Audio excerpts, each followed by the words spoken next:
সবাইকে জানাই শুভ নববর্ষ। আসসালামু আলাইকুম। ইতালির ছোট্ট মলফাগুর শহর থেকে আমি শারমিন নিয়ে চলে আসলাম পহেলা বৈশাখের নতুন একটি ভিডিও। তো সবাইকে সেই ভিডিওতে জানাচ্ছি ওয়েলকাম ওয়েলকাম ওয়েলকাম। আমাদের মলফাগুর শহরে অনেক বছর পরে একটা অনুষ্ঠান হচ্ছে পহেলা বৈশাখের। আমরা সাধারণত দেখা যায় মহিলারা করে থাকি, কিন্তু এত বড় অনুষ্ঠান এই প্রথমবার হচ্ছে। এই প্রথমবার ঠিক হয়েছে, কিন্তু অনেক আগে, কিন্তু কয়েক বছরের ভিতরে হয় নাই, এবারই ফার্স্ট। তো আমরা সবাই চলে গেলাম পয়লা বৈশাখে, যে যার মতো সাজুগুজু, অনেক সুন্দর খাবার দাবার, অনুষ্ঠানে সব কিছু মিলে আমরা অনেক হই হুল্লা করছি। তো কী কী থাকছে সেগুলো নিয়েই, আর কী কী হয়েছে, কী কী করছি, কী কী খাইলাম, সব কিছু মিলে আজকের ভিডিওটি আশা করি আপনাদের ভালো লাগবে। আর ভালো লাগলে কী করবেন, অবশ্যই লাইক কমেন্ট করে জানাবেন। আর চ্যানেলটি সাবস্ক্রাইব করতে কিন্তু একদমই ভুলবেন না। তো অনুষ্ঠানটা বিকাল 3টা থেকে স্টার্ট হয়েছে, রাত্রে 9টা পর্যন্ত ছিল। একটা খোলা মাঠে এরকম অনুষ্ঠান করা হয়েছে, আর অনেকগুলো স্টল বসছিল খাবারের, সবগুলো বাংলাদেশি খাবার। ইটালিয়ান কয়েকজনও বসছিল, তারা বাচ্চাদেরকে ড্রয়িং ট্রয়িং করাইছে, মেহেদি স্টল বসছিল, মানে অনেক কিছুই। আর নাচ গান সেগুলো তো আছেই, পয়লা বৈশাখ আর নাচ গান হবে না, সব কিছু মিলেই ছিল। তো আমরা তো চলে গেলাম 3টা-4টার দিকে গেলাম। আর অনেক অনুষ্ঠান, ভাবিরা তো অনেক সুন্দর সুন্দর সাজ দিয়ে আসছে, অনেকেই শাড়ি পরছে, খুবই সুন্দর লাগছে। সবার সাথেই ছবি টবি উঠাইলাম। তো প্রবাস লাইফে আসলে এরকম একটা অনুষ্ঠান দরকার আছে, কর্মব্যস্ততার মাঝে মধ্যে একটু বিনোদনের ব্যাপার। আর বিশেষ করে আমাদের বাচ্চারা, ছেলেমেয়েরা নিজের কালচার সম্পর্কে একটু জানলো। তো যারা যারা আসলে এরকম প্রোগ্রামটা অ্যারেঞ্জ করছেন, সবাইকে আমার ভিডিওর মাধ্যমে ধন্যবাদ জানাই দেই। অসংখ্য ধন্যবাদ। আপনারা প্রায় মাঝে মধ্যে এরকম চেষ্টা করবেন আমাদেরকে এরকম একটা অনুষ্ঠান উপহার দিতে। বাচ্চাদের অনেক কিছু শেখার আছে, জানার আছে, সব কিছু মিলে আসলে আমরা খুবই হ্যাপি হয়ে যাই এরকম একটা অনুষ্ঠান প্রোগ্রাম পাইলে। তার এখানে যে সবাই ফুল স্টল দিছিল, তো আমাদের দুই বান্ধবীকে ধরলো।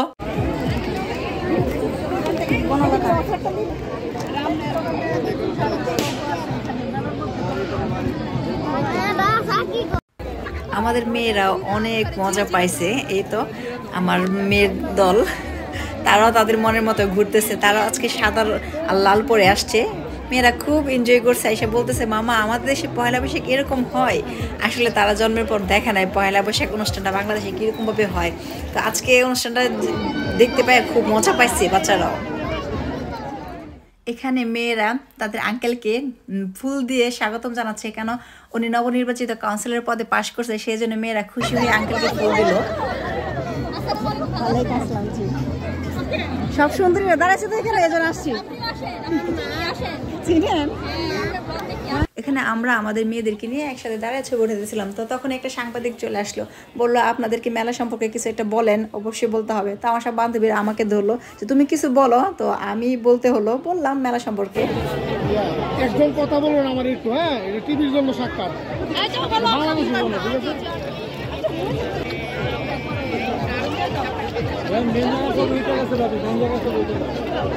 বৈশাখী উৎসবের বুঝছেন, এই জন্য আয়োজকদের ধন্যবাদ জানাবেন। যেটা আমরা বাংলাদেশের টিভিতে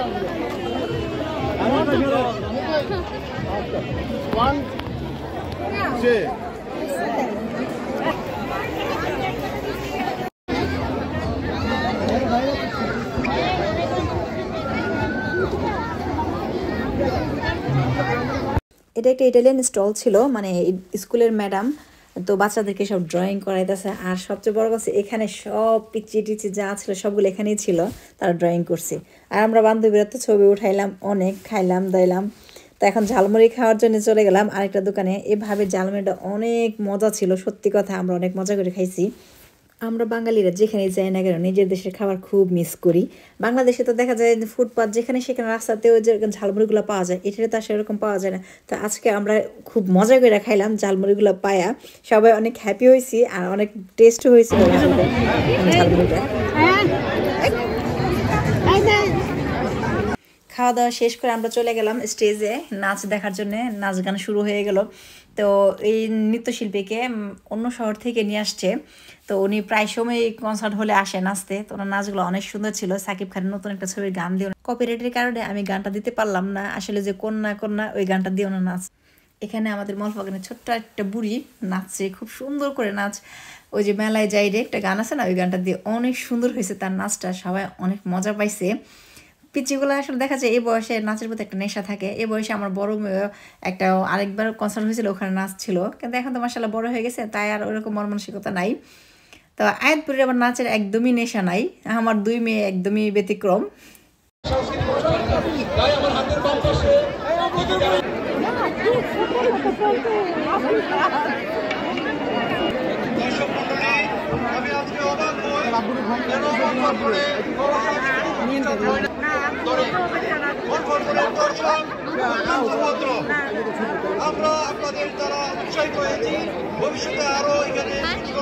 তো উনি হলো আমাদের মলফাগুনের একটা ভাবির কণ্ঠ অনেক সুন্দর, ভাবি প্রায় সময় অনুষ্ঠানে গান গায়। তো আজকেও একটা গান গাইলো, ভাবির গানটা অনেক ভালো ছিল, অনেক সুন্দর ছিল। আর একটা ভাইরাল নাচ ছিল, এটাও সাকিব খান ছবির গানই। তো ওনার নাচগুলো আসলে সত্যি অসম্ভব সুন্দর ছিল, মানে পুরা মেলাটাই মনে হইতেছে একদম জমে উঠছে এখন। আরও 2টা পিচ্চি নাচতে চলে আসছে। তো এখানে একটা পিচ্চি হলো আমার বান্ধবীর খালাতো বোন, সে অনেক হ্যাপি ছিল, আমাদেরকে বলে গেছে আমি যখন নাচতে যাব তখন কিন্তু আমাকে ভিডিও করবেন। তারা এখানে সব পিচ্চি পোলাপাত যা আছে নাচের প্রায় শেষের দিকে, সেজন্য একসাথে সবাই জড়ো হয়ে নাচ করতেছে। আজকে আমি বলছিলাম তুমি কি যাবা, ওখানে যেতে চাও? আমার মেয়ে লজ্জায় লাল, বলে না আমি যাব না। তো সবাই মিলে অনেক এনজয় করতেছে। মেলায় কিন্তু লটারি সিস্টেমে ছিল, সবাইকে ওই যে একটা করে টিকিট দিল, লটারি ড্রস পালা এখন। তো আমারও 2টা ছিল, কিন্তু কপাল এত ভালো না যে লটারি জিতে যাব। তো যারা যারা পাইছে তাদেরকে অভিনন্দন। তো এই তো মেলাটালায় শেষ, সন্ধ্যা হয়ে গেলে এখন বাসায় চলে আসছি। তো আজকের ভিডিওটা কেমন হলো সেটা অবশ্যই জানাবেন। সবাই ভালো থাকবেন, আবারও জানাই শুভ নববর্ষ।